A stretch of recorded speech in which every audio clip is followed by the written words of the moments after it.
Rebonjour les amis, aujourd'hui on se retrouve de nouveau pour une nouvelle vidéo. Aujourd'hui on va voir du coup comment faire des ralentis et des accélérés très facilement sur DaVinci Resolve. C'est parti tout de suite. Du coup les amis, avant de commencer, je vous rappelle juste que si vous n'avez pas vu ma vidéo sur les deux vidéos sur les bases du montage sur DaVinci Resolve, ça vous prendra 12 minutes de votre vie et c'est vraiment très simple juste pour apprendre les bases, vraiment des bases sur DaVinci Resolve si vous venez à peine de débuter. Avant de voir cette vidéo, c'est indispensable d'aller la voir, je vous la mets tout de suite en fiche. Et les amis, du coup, on va voir plusieurs façons de faire des ralentis et des accélérés sur DaVinci Resolve. Mais avant ça, je voulais vous montrer une petite astuce parce qu'il y a pas mal de personnes qui n'ont pas ici dans leur onglet Edit, la présentation des vidéos, donc comme ça, comme moi. Alors, vous allez tout de suite comprendre de quoi je vais vous parler. En fait, tout simplement, vous allez venir cliquer ici, voilà, ici, et vous allez choisir votre mode de fonctionnement. Si vous voulez qu'il y ait ça ou pas, si vous voulez qu'il y ait ça ou pas, si vous voulez qu'il y ait ça ou pas. Donc, pour ma part, moi, je vais activer ça et ça. Vous allez voir à quoi ça va servir. On va mettre aussi en mode comme ça. Et là, on peut gérer en fait plus ou moins grand la vidéo et l'audio. Donc regardez en fait ce que ça fait, c'est très simple. Vous voyez que maintenant on a un aperçu de ce qu'est notre vidéo. Et dans le son, pareil, on a un aperçu de ce qu'est notre son. Et en plus de ça, regardez, on peut aussi le gérer déjà un minimum notre son. Donc pour avoir ça, c'est très simple, je récapitule, on clique juste ici, on choisit nos options, comment on veut le mettre. Voilà, moi je l'avais comme ça me va très bien, mais je vais le mettre comme ça pour l'exemple. On choisit la taille, et puis voilà. On clique juste à côté et c'est bon, on est good. Voilà, c'était tout pour le début de la vidéo. Donc maintenant, on va pouvoir voir comment on fait un accéléré et un ralenti. Alors, première option, vous allez aller ici dans... vous allez cliquer, vous allez sélectionner en fait, comme je vous l'ai appris juste avant, votre petite vidéo. Vous allez faire un clic droit sur votre vidéo. Non, pardon, un clic droit sur votre vidéo, voilà. Et vous allez faire Change Clip Speed. Donc, très facile. Change Clip Speed, voilà. Et là, vous avez une petite fenêtre qui vient de s'ouvrir. Et donc, vous allez pouvoir choisir, en fait, la speed. Donc, très simplement, on peut le mettre à 50%, hein, voilà. On peut le mettre à l'envers aussi. On peut l'accélérer. On peut vraiment faire tout ce qu'on veut. Moi, pour ma part, je vais mettre 0. Hein, voilà. Par contre, non. Pardon, excusez-moi, voilà. Je vais mettre 0. Donc change clip speed, on peut aussi faire un freeze frame. Un freeze frame, regardez, change c'est quoi? Ça va nous permettre d'avoir tout simplement, regardez, une image fixe. Donc là, je sais pas pourquoi ça n'a pas marché, mais normalement c'est censé faire ça. Change clip speed. On peut aussi changer les frames au niveau des secondes, hein, voilà. Et puis voilà, change clip speed, c'est à peu près tout ce qu'on peut faire.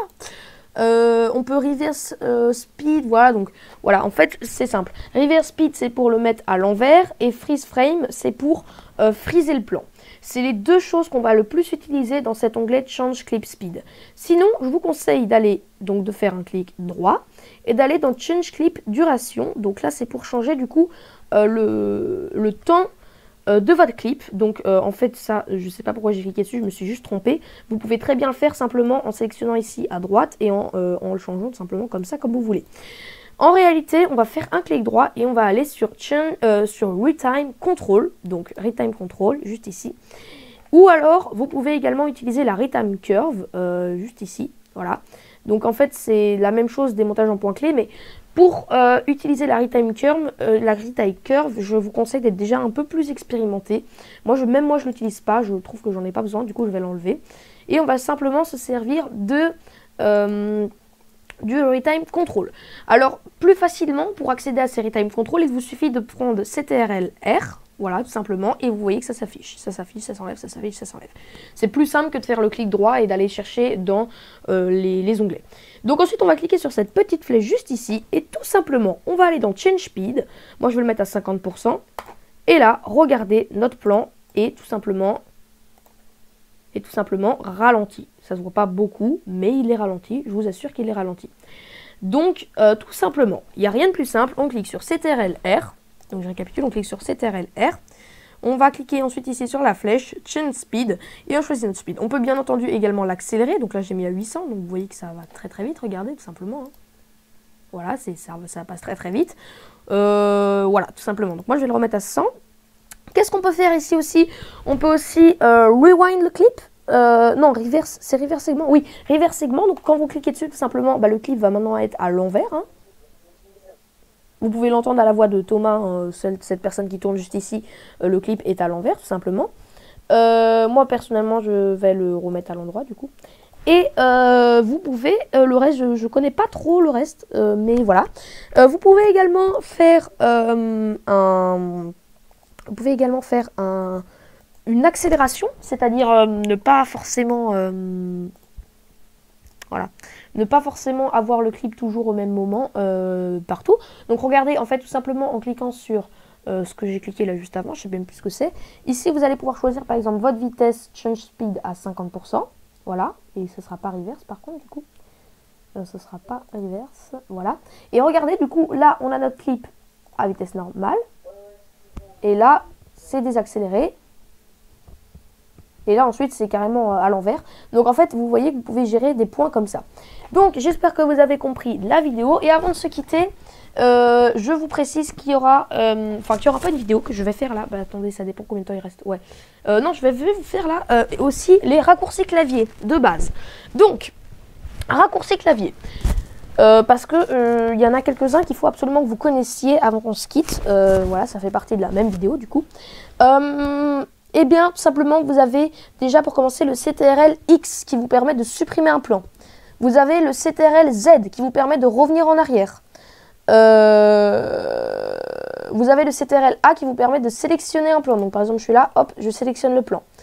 Ensuite, vous avez le CTRL, pas lui, non, cancel.